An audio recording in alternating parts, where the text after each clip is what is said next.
थे। तो शरीफ साहब की जिंदगी को और उनकी जो स्ट्रगल है उसे याद करने के लिए हम लोग आज यहाँ पर जमा हुए हैं। देखिए, जो एक्टिविस्ट रहते हैं उनकी एक सिफत ये होती है कि उनके जिंदगी में वो कभी भी ये नहीं चाहते कि लोग उनकी तारीफ करें। एक एक्टिविस्ट की सबसे एक इम्पोर्टेंट हैबिट या सबसे इम्पोर्टेंट एक कैरेक्टरिस्टिक या सिफत ये होनी चाहिए कि एक्टिविस्ट कभी भी प्रेज, तारीफ की ख्वाहिश नहीं रखना है। सेल्फ ग्लोरिफिकेशन, सेल्फ प्रोजेक्शन, लोग मेरी तारीफ करें, लोग मेरी वाहवाही करें, मेरे काम को लोग एप्रिशिएट करें, ये एक्सपेक्टेशन एक एक्टिविस्ट कभी भी अपनी जिंदगी में नहीं रखना है। और शरीफ साहब के बारे में अगर हम कहना है तो उनकी जिंदगी में एक बहुत बड़ी सिफत थी कि कभी भी शरीफ साहब ने कभी भी अपनी जिंदगी में ऐसा एक जहन भी उनके अंदर नहीं आता, एक इंच बराबर भी ऐसी बात उनके दिमाग में नहीं आई थी कि लोग मेरी तारीफ करें, जो मैं काम कर रहा हूं मेरी कुर्बानी है, इस कुर्बानी को लोग याद करें, मेरी कुर्बानी को लोग समझें। ये कहीं पर भी उनके जबान से भी नहीं आया, उनकी किसी हरकत से भी बात सामने नहीं आई। हम लोग जो उनके साथ काम करते थे,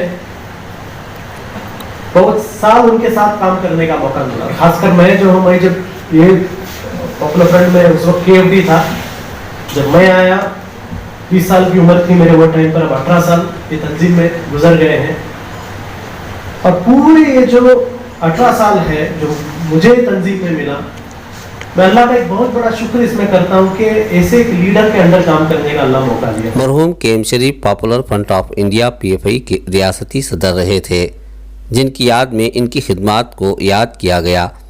मरहूम के हक़ में PFI के ज़िम्मेदारों और कारकुनों ने बेंगलुरु शहर कोइंस रोड पर वाक़ई IIT हॉल में एक प्रोग्राम मुनक़िद किया।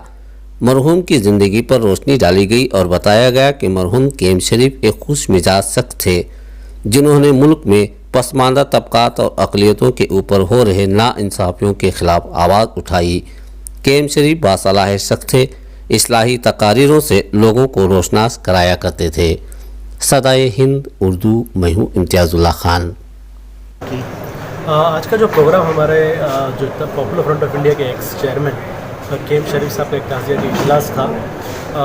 आज हमने यहाँ पर एक प्रोग्राम पूरे कर्नाटका में अलग अलग जगह हो रहा है, तो आज बेंगलोर में भी हुआ था, ताकि KM शरीफ साहब की जो तंजीम के लिए और मुस्लिम कम्युनिटी के लिए और ऑप्रेस सेक्शंस के लिए जो उनकी कुर्बानियाँ हैं, जो उनका कंट्रीब्यूशन है, उस कंट्रीब्यूशन को आवाम के सामने लेकर आने के लिए आज हमने प्रोग्राम किया था।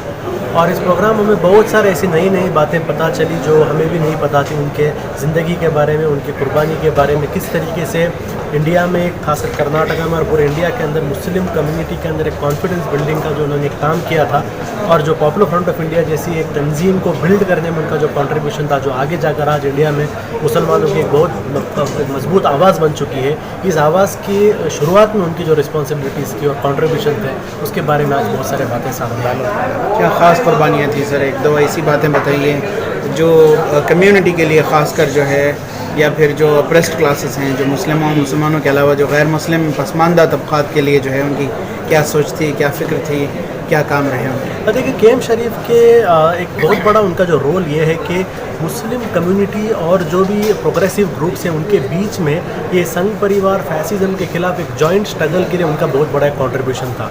मुस्लिम कम्युनिटी के अंदर ऐसी एक सोच लाना कि जो फैसिज्म है ये सिर्फ मुसलमानों के लिए प्रॉब्लम नहीं है, बल्कि पूरे इंडिया के अलग अलग जो भी ऑप्रेस सेक्शंस हैं, जैसे दलित्स हैं या ट्राइबल्स हैं, इनके लिए भी एक बहुत बड़ा प्रॉब्लम है। और मुसलमानों की जिम्मेदारी होनी चाहिए कि ना सिर्फ मुसलमानों के लिए बात करें बल्कि हर ऑप्रेस सेक्शंस के लिए बात करें। ये ऐसा एक कॉन्सेप्ट मुसलमानों को देने में उनका बहुत बड़ा एक रोल है। दूसरे अलग अलग संगठन जो हैं उनके साथ मिलजुल के ऐसे जॉइंट इशूज़, जैसे बाबा बुडनगिरी का जो कर्नाटका में इशू हुआ था, उस इशू में मुस्लिम कम्युनिटी को रिप्रेजेंट करने में KM शरीफ साहब का एक बहुत बड़ा रोल था। और अलग अलग जो भी उस वक्त गौरी लंकेश थे या अलग अलग जो बड़े बड़े एक्टिविस्ट हैं, इनके साथ मिलकर जो उन्होंने कैंपेन्स किए, एक बहुत बड़ा कंट्रीब्यूशन उनका था। उसी के साथ दूसरे बातें भी, जैसे है कि इनकी पूरी ज़िंदगी वो किस तरीके से अपना घर, अपना बिजनेस, अपने अलग अलग चीज़ों को उन्होंने कुर्बान किया ताकि कम्युनिटी के अंदर एक कॉन्फिडेंस की एक तंजीम बन सके।